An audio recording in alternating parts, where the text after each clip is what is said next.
Hi, this is Ashley. And Maggie. And you're listening to The Watering Hole, a place where animals and animal enthusiasts regularly drink. Every episode we'll talk about different animals and why they're cool, from basic biology to the threats they face and what people are doing about it. All while under the influence.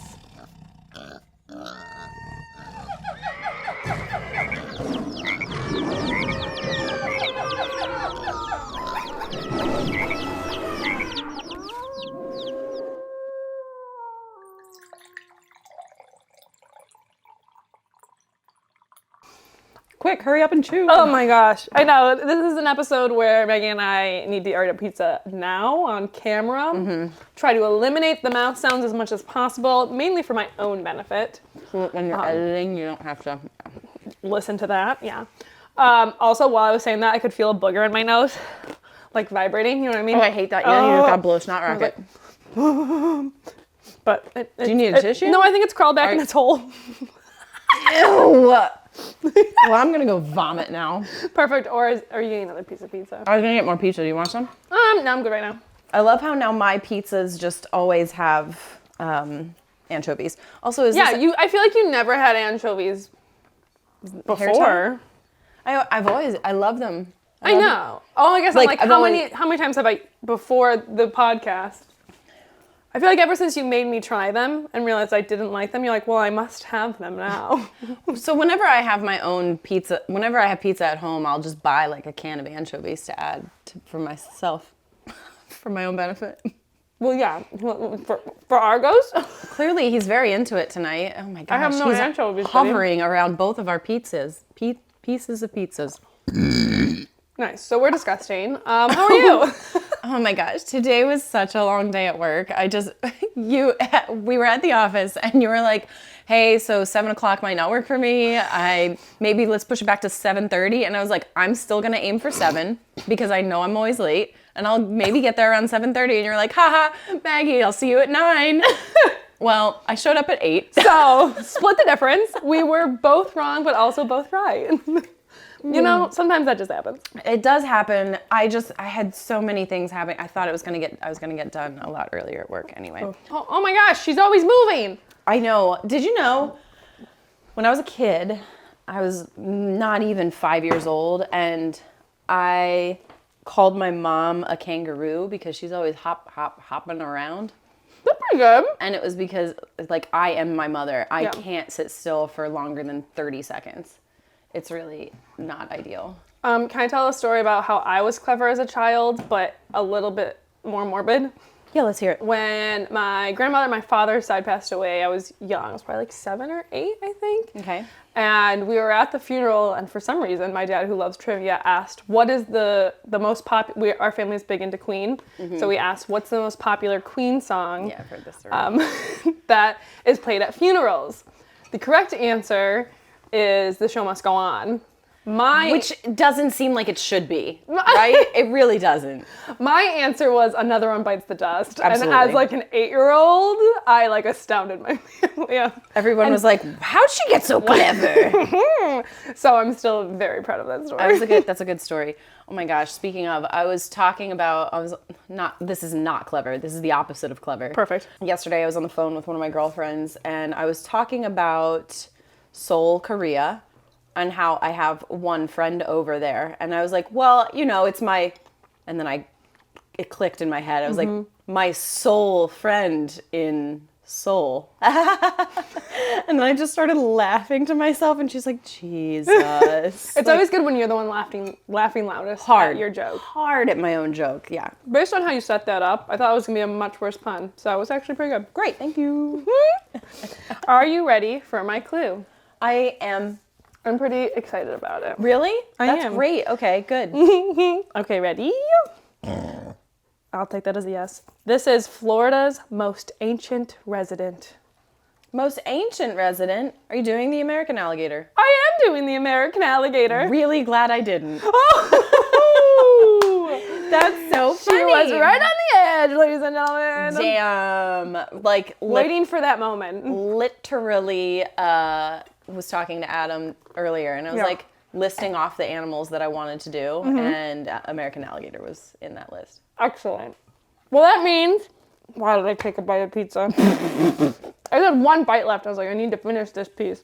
Well, that means that you must be excited about this animal. Very excited. Well, hopefully I'll do you justice. And if I do poorly, then you can do it next time. Okay, sounds great. I'm ready. So the American alligator, or its Latin name, Alligator mississippianus, which sounds fake, but I promise is real. But this is a large crocodilian that can be found in the southeastern United States from North Carolina to the Rio Grande in Texas, but most commonly are found in Florida. Yeah, indeed. The biggest bulk of them. So excited about this. I'm sure most of you have seen what an alligator looks like, but just in case, they are large, with a armored body, short legs, muscular tail, and long, rounded snout. Snoot. Big snoot. Large snoot. But this armor, quote unquote, are actually bony plates that are either called osteoderms or scutes. They're called scutes? Scutes, which I think is the same thing like the underbelly of a turtle. I think those are scutes as well. Okay, so cool. But they're like bony bits. Bony plates, bits, what the hell. So how large is large? The average adult size for a female is 8.2 feet in length, or 2.6 meters.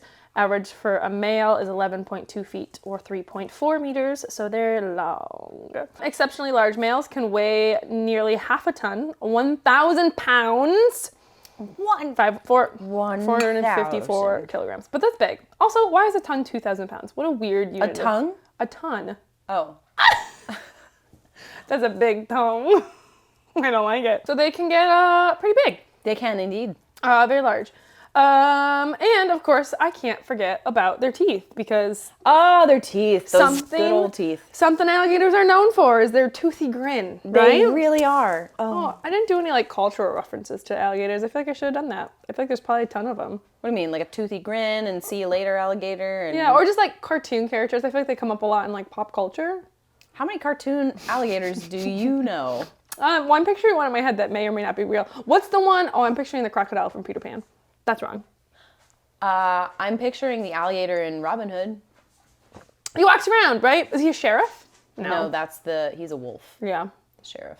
What is the alligator? He announces everything. Oh. Attention, everyone. Whoa. He's got a real deep voice. Mm-hmm. Kind of like Argos. Just like Argos. So alligators have a lot of teeth. They have between 74 and 80 teeth at a time. And as they wear down, they are replaced. Cool, like sharks. So, yes, not like us. We lose our teeth, they're just gone. So this means that an alligator can go through 3,000 teeth in a lifetime. Whoa, that's a lot of teeth. Is crazy. Yes. You can use their teeth to distinguish them from crocodiles. There's other features as well.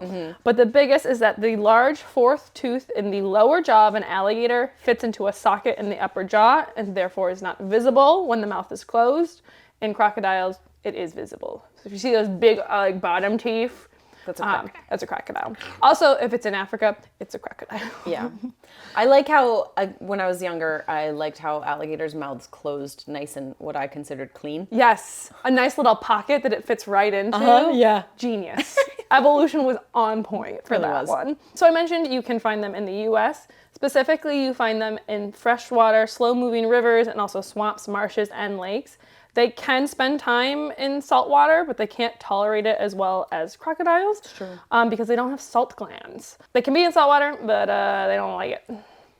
So, also if it's hanging out in salt water, probably a crocodile. Right. Which, by the way, there are American crocodiles. There's not nearly as many as American alligators, but American crocodiles do exist. They are cold-blooded or ectothermic, so aka they rely on their environment to provide warmth, unlike us, where we can usually regulate our own body temperatures. For those watching it on camera, I'll make sure to edit it so you can see it up close and personal. Fuck! I'm trying to come off as the smooth one and I am failing. Maggie just missed her mouth and she was trying to take a bite of pizza. Oh, and she's still struggling. The saga continues. But I was making a joke about how humans can regulate their own body temperature, but I always joke that I can't because the second I'm cold, I'm extremely cold, and the second I'm hot, I'm boiling. But this is actually true for alligators. Well, maybe not to that extreme, but they're dependent on outside temperatures to control their body heat. So you'll often see them basking along the shore to warm up in the sun, or they'll even dig holes to trap the heat and get the heat from like the holes. I'm having so much trouble. You are. I was just like, I'll just keep talking. You don't have napkins in this house. I do. You didn't ask for one. Would you like a napkin? No, I've got it. Now she all of a sudden, sorry, I don't have a ton of, actually, I do have paper napkins from takeout, so I could grab you just one of those. It's fine. But now that you've complained, I won't. So one of the reasons that there's a couple reasons why alligators came up for me. Okay. But one was on some social media platform, of course. It's winter when we're recording this. It'll still be winter when it's released, but I just think that's important to set the scene. And so recently we've had some really cold days, and I was seeing these videos and photos of alligators basically frozen in the water, which is just crazy because they literally are frozen in the water with just their nostrils above. They just get their snoot above. They just get their snoot above, and they're fine. So they go into a state that's similar to hibernation, but it's called brumation. Where as long as their nostrils are above water, they're good to go. Their metabolism and body temperature decreases, and their heartbeat goes way friggin' down. One video I watched said it's 3 beats per minute, which is wild, crazy slow. So this is a way that they can deal with really cold temperatures. And the biggest difference between hibernation and brumation is that if it's brumation, they can periodically emerge and move around when it's warmer. Whereas when an animal hibernates, it kind of needs to hibernate like the whole time. And so it's like really bad if it wakes up. Who did we cover recently that also enters brumation? Recently? Probably some kind of frog or something. Frogs do that a lot. Right. Well, I wish I could brumate. Just curl up in a little ball, and as long as I could get my nose above the covers. Oh, Not in water. I don't want to do it in a frozen lake. That sounds horrible. It actually sounds like a nightmare. I had a dream the other night where my sister fell in some weird mossy hole, and I had to go save her. It was Sarah. Hi, Sarah. Hi, Sarah. I meant to text you this morning. Oh my God. But yeah, we were like walking around like this like marshy path, and they were like, be careful, there's like big holes. And then she stepped in one, and it just went right down. I had to go save her. That is scary. What would you rather have? A partner that has night terrors or a partner who snores? Probably snores. Really? Because I think I could, like, if they woke up screaming or something like that, I don't know how I would comfort them, and also I would be scared.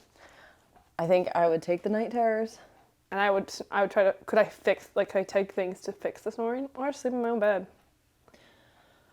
I can't stand snoring. I can't, and I wake up so easily, whereas at least like a night terror isn't every night. That's true. It's not a guarantee. This is true. So alligators. We were talking about animals? Oh yeah.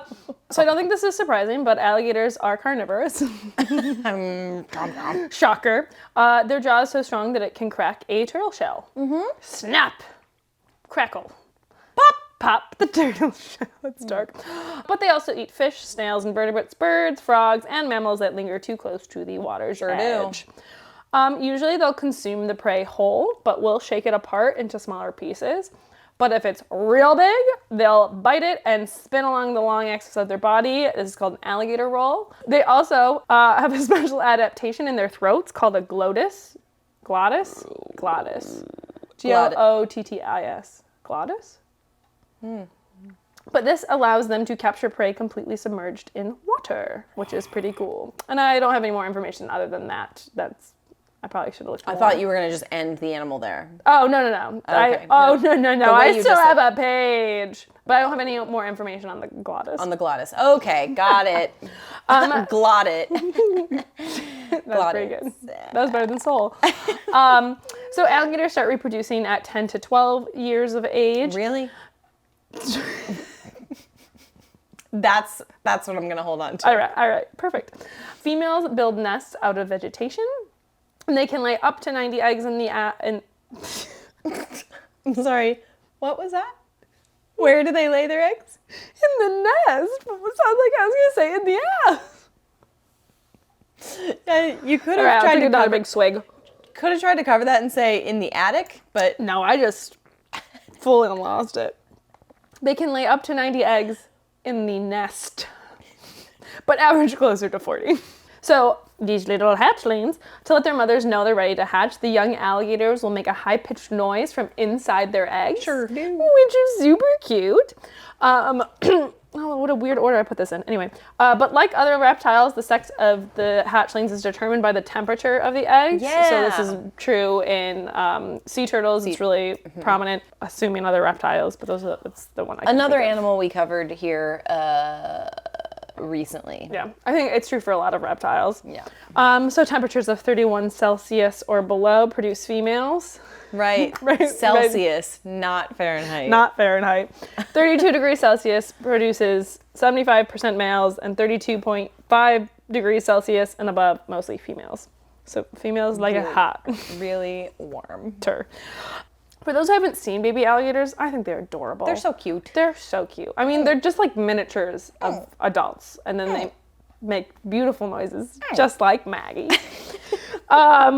But what is surprising, I think, to a lot of people is that alligators are actually very good mothers. They're often seen carrying their young around in their mouths to transport them, which begs the question, how are they so gentle? Because we heard earlier, if you were listening, that they have this incredible bite. They can break a turtle shell, and yet they're transporting these like tiny little young hatchlings around. What a good mummies. So if you can crush a turtle shell, how can you carry around this tiny baby without squashing it? Well, it turns out that, this is how I wrote it, turns out that alligators are incredibly sensitive. So this was another reason I wanted to do alligators, is because I'm still working my way through that book, An Immense World, which I still, was that you or Argos? That was me. Which I still highly recommend. And I was taking notes, and the alligators, one of their primary senses is pressure perception. So if you ever look really closely at an alligator's mouth, or even not that closely, you'll see their mouth is lined with a bunch of raised domes. Kind of looks like they described it as a beard of blackheads, which is my worst nightmare. Ew. But just a lot of bumps. And these are pressure. Top or bottom of the snoot? I think both. Okay. And they're also inside as well. Okay. And these are pressure receptors that can detect even the tiniest of vibrations. And I think one thing to think about of like alligators, and I don't know what the case is for crocodiles, I'm guessing it's similar, is like if you've ever seen like when something just like lightly touches the surface of water and alligators like whip themselves around to it really fast and lunge at it. Yeah. And that's because they're sensing the pressure of vibrations.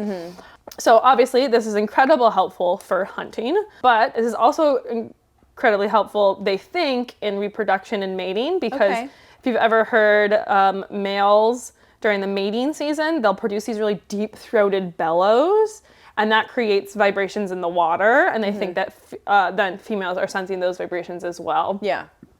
It's like lower than I can even imitate. Yeah, very, very low. Think of it, I think it was described of like when the water vibrates and like kind of sizzles. Yeah, you can't really, almost. you can't. Yeah. But so they think I'm doing it now. That is another way. You're doing it right now? Yeah. Wow, that's your best impression yet. But then back to these babies. So the bumps are also inside their mouth and around their teeth, suggesting that they can use these pressure sensors to determine what's in their mouth. And is it food or is it a baby? Is it my young? So it's really, really helpful. Not just like look at it. Yeah. It's really helpful to know what's in my mouth. What is this pressure? Wow, that's what she said. Anyway, but also, moving on. Also, they don't only just carry their babies around in their mouth, but they'll also, females will help crack eggs when the young are hatching. Yeah. If the young can't quite get out of the egg. But again, just think of like the difference that they have to know in terms of like apply just enough pressure to let this baby hatchling out of its egg, and I can crack a turtle shell. Well, I mean, they've been at it for millions of years. They've been practicing this species. They are good. Forever. But as a comparison, these sensors are 10 times more sensitive to pressure than our human fingertips. Wow. So they're sensing everything, and they're over them primarily. I'm sorry. Oh, wait. Oh my God, there's something. It's phlegm. That's what it is. Something phlegm. But they're primarily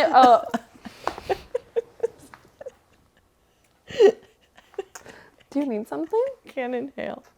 Oh no. That's the worst. That was it. That dislodged the phlegm. Beautiful.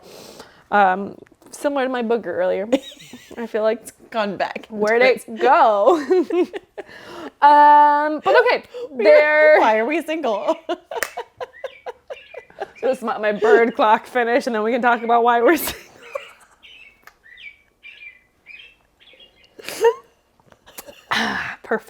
Perfection. All right. And then last but not least, I'll talk about their conservation. Please do, because today the American alligator is of least concern but it does have threats of wetland and habitat destruction. Again, they live in Florida where they love to develop wetlands. They just love it. However, they were once almost extinct. absolutely. Primarily because they were hunted for their hides. Think of like alligator boots, purses. stuff like that. However, in 1967, they were put on the Endangered Species Act. They were put in, what did I write it like this? They were put in the Endangered Species Act. They were labeled as endangered under the This is part of my job. Under the Endangered Species Act, which provided them certain protections, a lot of these being habitat protections, and restricted and controlled hunting and trade of alligators. And now they have rebounded. Woo! So That's what happens. That's what happens when we actually do good by Yes. animals. when we actually put the effort and the protections in place to protect animals, they can come back. It's wild because, like, I haven't been to Florida in a while, but when I've gone, I always see an alligator. Always. They're everywhere. They're on the side of the road, hanging out in, like, little ditches and stuff like that. You hear about alligators all the time, and they were almost gone. Like, completely gone. Yeah. And in just, 1967, so what, 60 years? Yeah. Yeah, well, I was pretty close, right? Pretty close. 60 years that they were able to bounce back. It just goes to show, like, what can happen when you... conservation is effective. Yeah. Can you imagine that? Really? Imagine. But that is the American alligator. I love alligators. I have a personal affinity for I thought you were saying I have a alligators. purse, and I'm like, that's a different kind of love. No. that I don't think we support. No, here. I would I not have support. an alligator purse. I have alligator shoes. That's what it is. No, I'm just kidding, everyone. So I grew up going to Florida every single holiday, at least once or twice a year when I was a kid. And I've been there almost every year since. And our backyard had a pond in it that always had alligators. And it was... As a kid that loved nature, that loved animals, I loved going out and seeing Allie. We called him Allie, of course. my Of God. course. I think maybe once we saw babies, and now my parents have moved to a new house, and that has a giant lake, and there's alligators out there. And like you would run into them on the golf course. Oh, yeah. And I just love alligators. I had more to say, but I have had a lot to drink. Did I do them justice for you? You certainly did. I Okay. think, honestly, alligators really are so cool. And I don't know if it's because I've lived in Florida, but, like, I feel like they're taken for granted because they're so prevalent now. Yeah. Whereas, like you said, they used to be endangered. They almost were gone from this planet. Yeah. But... they are one of the oldest living things Yeah. on the planet, They're too. like the closest thing we have to a dinosaur Truly. walking around. And I didn't even talk about like their locomotion. Like you just see these things like walking through a golf course and they look prehistoric. They do. It's crazy. Like, if nothing else, the fact that they've been around on this planet so long, they just deserve our respect. Oh my God, yeah. That's, if nothing else, if there's no other reason to protect them, like just the fact that they've endured this long successfully. I think you did a great job. Thank you. I also was like, I feel like people know like a lot of stuff like, it's pretty, again, they're not like a crazy secret animal. Like a lot of times we're surprising each other with animals. Like they're pretty well known. Yeah. But when I learned about like this incredible like pressure sensor of like a system that I just didn't know about. Yeah. I was like, what? What do you mean? Well, I think that's a perfect transition and segue, actually. I love it. Because talking about systems that animals have that we just can't wrap our heads around, that's where I'm headed. You know that's my favorite place to be. I'm still reading that book. Oh my God. So, my hint for you is probably like on par with the hint you gave me. Okay. Florida's most ancient animal. And it wasn't humans. Because we're not. Well, it was more about like old people joke in that sense. Was it a joke? That I just made? Yep. It wasn't good. Soul. So here is your hint. Mm-hmm. It's not really a hint so much as a fact. Oh, fuck. It's a fun fact about the animal, but I think you're going to get it. They have the largest brains in the entire animal kingdom. Largest brains. Is it a blue whale? No. Elephant. No, go back to blue whale. Blue whale. Sperm whale. Yeah! Okay, I was like, it's something big. I was like, she didn't say relative to size. Nope, it's just got the biggest brain. Just big. So we recently talked about the giant squid and their top predator, which is the sperm whale. Honestly, genius. And so I Wish really, I thought of it. Glad I really did. wanted to get into the sperm whale because they are so stinking cool. They're wild. So in doing my research for my animals this week that we were going to be talking about, I went down a rabbit hole on sperm whales. Oh my God. Now I'm just going to give the highlights. Sorry, I was going to say sperm hole and that was not right. No. So actually, do you know why they're called sperm whale? I do. It is the fluid that's in their like head noggin called spermaceti. Sure is. That was used in like lamps and shit. It is. That's exactly it. It's a waxy, I like whales. it's a waxy substance that was used in oil lamps and candles, and it's found in their heads. In the heads. In the head. And those big old noggins. Big old, that's exactly, I wrote big old noggin in just a moment. Perfect. Okay, sperm whales are the largest of the toothed whales and one of the largest whales in the ocean. Ashley just mentioned, thank you for showing us your teeths. Look at me, I'm a whale. You could only wish, only hope. No. So Ashley just mentioned the blue whale, which is the largest living thing ever to have ever to exist. Oh no. Ever existed? Stop it. Sorry for helping. The blue whale is the largest species to have ever existed, but the sperm whale is up there. They can grow up to 18 meters in length. That is 52 feet. That's long. How many school buses is that? You know what? I meant to text you. What's that website that you Oh, use? I haven't used it in so long. But it's like size comparison. .com or something. Because we're gonna want it for Yeah. this episode. Oh God. How many school buses is a blue whale was one of the top things. I know we're talking sperm whale. But that's great. That's a good. But isn't that crazy? Mm-hmm. 1.5 school buses. This is not the website. This is just, I Googled the question and somebody answered it. 52 feet is 1.5 school buses? That's it? Yeah. That's still pretty big. It's still pretty big. And here's the crazy thing. They can weigh up to 40,000 kilograms or 90,000 pounds. This is 80,000 pounds under the school buses. So, yeah. We're right on. Okay. I'm now helping you with your research. Thank you. So they're big. They are really, really, really big. But they look totally different from the other big whales that we're kind of used to seeing. We're used to seeing like the long pectoral fins, the like flat face, beaky. They have a single blowhole where all the other baleen whales have Little, like two nostrils. to that effect. Like they kind of are a long cylinder tube shaped with a stubby dorsal fin, mediocre pectoral fins because I don't really need them, and a big old noggin, also known as a melon. Mediocre. Yeah, which although their melons can account for up to 1/3 of their entire body length. Dang. Isn't that insane? Isn't that insane? That is insane. Isn't it? Yeah, it is. Apparently in this episode I've turned into Porky Pig. What's happened? We don't know. I think it's also important to point out that other than, like, most of the big whales are baleen whales. Yes. So a toothed whale has like teeth. Where baleen whales have like these big sheets of baleen to like filter through, filter feed, brushes.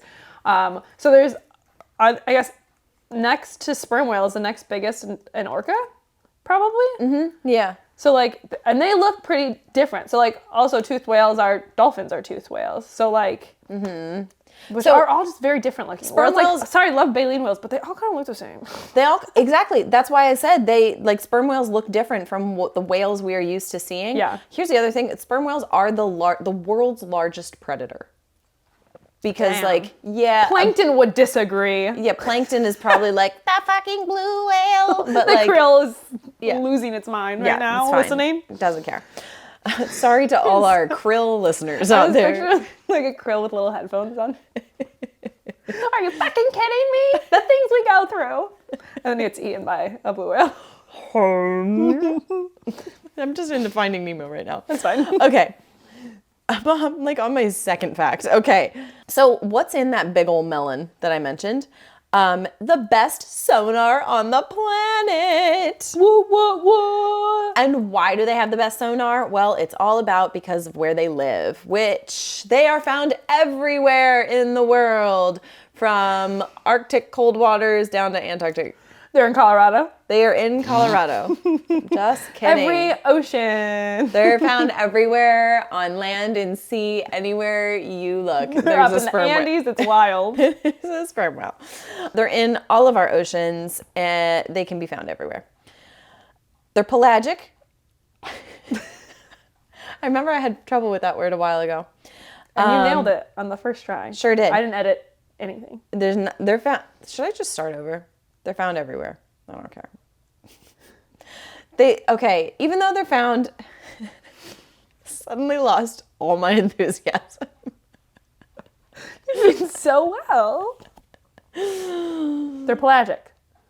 So, like I said, they're found from like tropical. They're found from. I need to. I'm trying to not like make any kind of face, and I feel like that's not working. You're not. You're making the worst face. Sperm whales are found in all oceans, ranging from like circumpolar region all the way to the tropics. Nice. You won't find them in Antarctica or the Arctic Ocean, though. That's what I'm saying. They're pelagic. They're found in open sea, but they spend most of their time in the deep sea. In the abyss. So they dive up to 2 to 3 kilometers below the surface. And I used kilometers because I figured, like, think about how long a 5K is that you go for a run, or 2 to 3K. Your run that, like, you have to motivate yourself to go on, that's just how deep They're diving a sperm down. whale dives to go get its food. Oh, Crazy. But that deep below the surface, that is like 3,000 meters or so. And life is completely dark. They can stay down there for up to 2 hours. But they are tip-top predators. 2 hours in dark water that's how you torture somebody. You would think, but this is where they excel. This is where they're like, this is where I am meant to be. They truly are, because you'll remember from our giant squid episode, this is where they're getting their food. This is where they're getting the snackies. It sure is. I will get into their snackies in just a moment. But first, I just want to go over some of the other, like, basic biology. Please. Calves are born at like 13 feet long or bigger, but they don't quite have the lung capacity to dive as deep and as long as mom. So a bunch of females they have really fascinating social structures. Babysitting. They'll babysit, essentially. They have social groups where one or more moms will hang out with a calf or calves, like a babysitter or a nursery school. Yeah. It's amazing. And mom will go hunt. They can live up to 60 years, but my notes say, but like, who really knows? True. You live that deep in the sea, you could live to 200 and we wouldn't even know. Like, we don't know. All right, so let's get into their sonar. We know how sonar works generally because we know about bats with their echolocation. We know submarines use it. So thinking about a sperm whale, their skeleton, first of all, looks crazy. Like, go ahead and Google a sperm whale skeleton. Okay. Doesn't at all look like what they look like. But it's because, as I said, a third of their body is that fucking forehead. So using the spermaceti, which is in their noggin, in their melon, they create sounds that they throw out into the dark of the sea. The sound will bounce back to them after it hits an object, and it bounces back into their satellite dish of a skull, basically giving them GPS directions to the thing that they just ran into. But because their melon is so big, their sonar is louder than a jet plane taking off. Yeah. Yeah. Me and a poor little fish swimming by and be like, oh my God. Like, what the fuck was that? Oh, it was just a sperm whale. Sperm whale. God Steve damn it. again. Yeah, truly. So I have this fact somewhere else in my notes, but I am just going to insert it here. But Please. that is, they can find a squid that is less than a foot long, more than a mile away. Damn. With their sonar. That's why this squid's got those big ass eyes looking out for whatever's coming. What the fuck? Yeah, like Steve's coming. Steve the sperm whale. You just called it Steve. So I figured, know. all right. Well, we're gonna run with it. Run with it. Okay. So let's see. I want to get into kind of how it works a little bit because like I said earlier, I went into a deep dive. Pun intended. The pun was not intended actually this time. I went into a deep dive on sperm whales, got distracted on all of the things I was doing, and I want to read some of this to you because it's fascinating. So how does the spermaceti organ work? It is a cavity that contains the bulk of like the waxy film substance. It's oil saturated fatty tissue. Yummy. Fun fact, it's called the junk. Which is hilarious. The spermaceti is called the junk. They have 2 long nasal passages that branch away from the bony nares of the skull. So, like I said, Google the skull, you're going to see what I'm talking about. Those run directly to the blowhole, and then one also one twists up to the blowhole, one twists and turns and like deposits into this satellite dish of their skull. Gotcha. Anywho, so this sonar generation is a complex process to make their clicking sounds that the sonar itself. A whale forces air through its right nasal passage, which then like claps shut. Claps shut. The resulting click bounces off like another air-filled sac and makes its way back into their satellite dish of a skull. Face. Anyway, yeah, it's just fascinating. But what's interesting is we are starting to learn more and more about sperm whales, and we think that they may, in fact, be able to manipulate the shape of both the spermaceti organ and the junk, possibly allowing them to aim their clicks. So not just like they have to point their head towards what they want to see, but like could just, I'm swimming this way, but I want to see what's off to my right, kind of thing. Yeah. Very crazy. It'll be interesting because I know belugas can like kind of adjust their melon to like really point sonar in a different direction. And I have touched a beluga's head. It feels kind of like a hard-boiled egg. I always say deviled eggs because I love deviled eggs, but a hard-boiled egg is accurate. Yeah. But I've never touched a sperm whale, surprisingly. But they look like they'd have like a little bit hard, just because they're so big that it feels like it'd be harder to manipulate. But I'm not surprised that they would be able to manipulate. It is wild to think about. It is really interesting to think about because like they're so big, you don't see a sperm whale twisting its head like a beluga does. But we don't know what they're doing down in the sea, deep sea. We don't know. We also recently, in recent episodes, we've talked about how in the deep sea, everything moves slower. So I wonder if that has anything to do with it. Like, they don't need to be like twisting and turning and exploring and curious like a beluga. I don't know. Also, not to always bring it back to belugas, but I will when we can. Belugas tend to live in like shallower waters. They live in incredibly different habitats and are using sonar in such a different way. But they're also like kind of closely related in the fact that they're toothed whales as well. They are, exactly.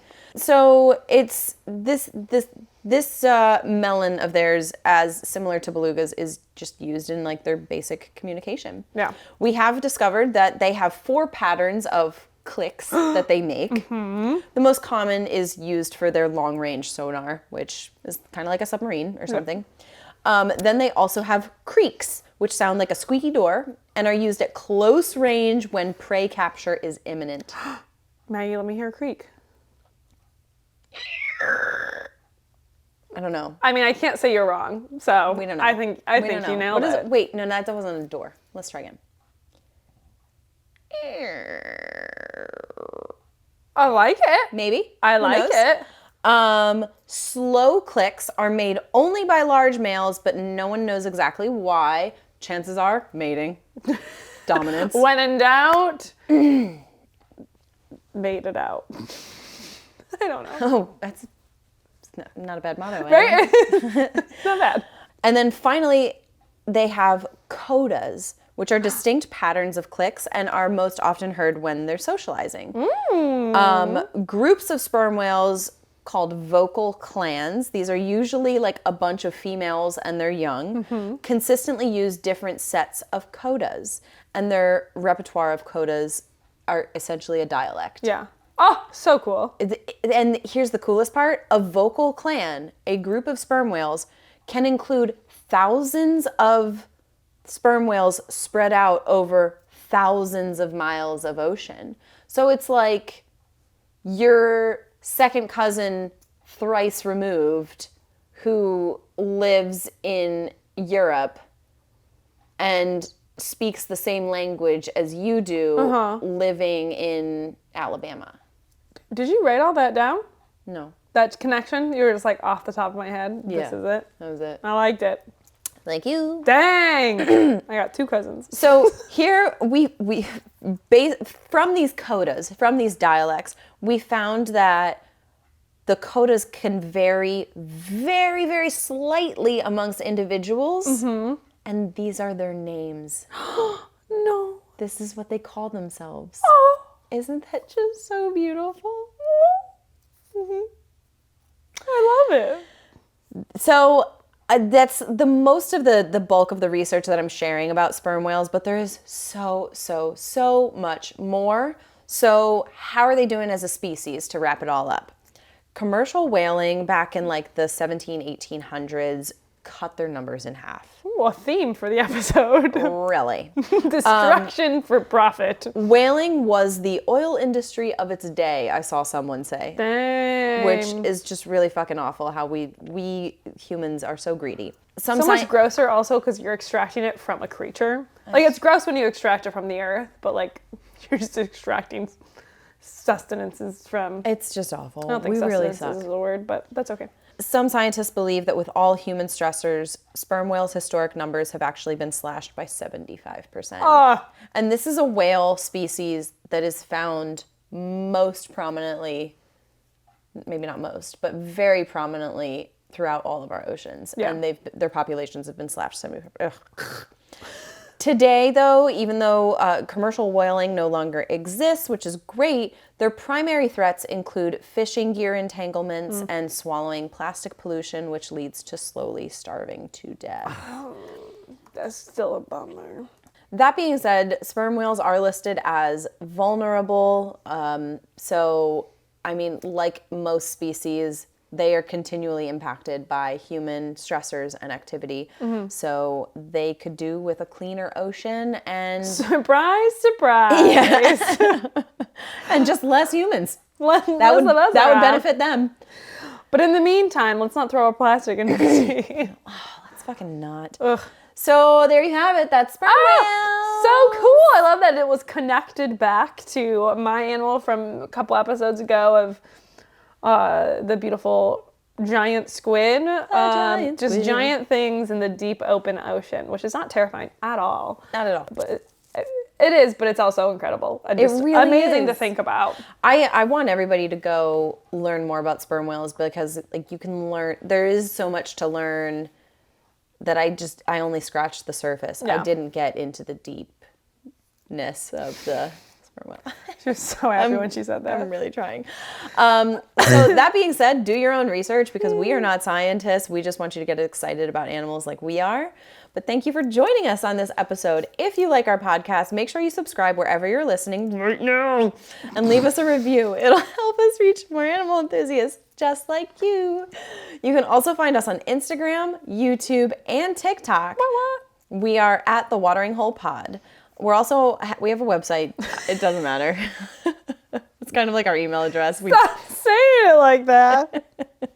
What do you mean? Stop saying it like what? You're embarrassed that we have a website. I'm not embarrassed that we have a website. We just haven't updated it. True. It looks fine. It's a good looking website. It looks fine. But I do pay for that domain name, so maybe I should say it with more pride. Every episode. We pay for the domain name. Please go. Oh my gosh, folks. But tune in next time when we learn about more animals, their biology and habitat, the threats they face, and what people like you are doing about it. Or can do about it. I don't know what that noise was. What's that noise? I don't know how to end it.